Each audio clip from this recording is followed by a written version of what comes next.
金钟塑料防治法实施未满3档，经政署统计，到今年4月为止，总共有受理8488案，其中有800多件起诉，拢是以通讯塑料为主。8月立法院的司法委员会嘛调入各部会来检讨未来执法的方向。妇女团体嘛希望讲，这司法单位得要进一步来分析这案件，加强教育，提升民众自我保护意识。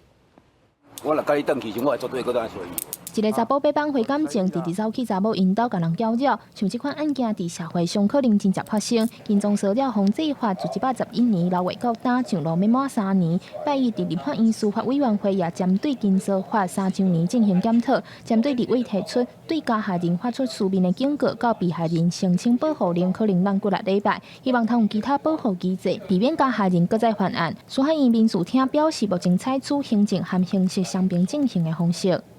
我们在跟烧法保护法当初就已经犯罪化了，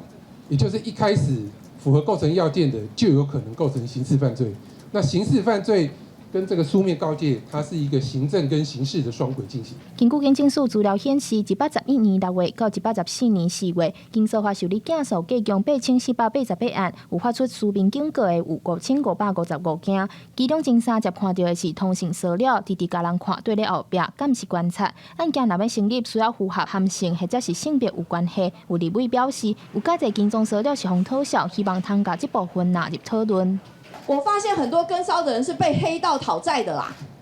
对不对？那像这种案类很清楚，是不是就可以纳入一个跟骚的范围？什么样的案子他们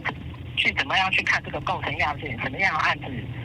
不会？然后他们怎么样去看这个风险跟踪骚扰的风险？那是不是跟我们民众还有或者是跟我们警方他们在做判断的时候有非常大的落差？内政部是回应，目前乌道讨效是依照刑法来规范，若排除性和性别这项标准，可能会影响其他案件的判定。另外，妇女团体也建议，未来希望警政和司法单位通分析详细案件的形态，思考执法标准的统一性，也通和民团合作加强教育，来强化社会安全网。记者张家琪、谢桂玲台北报道。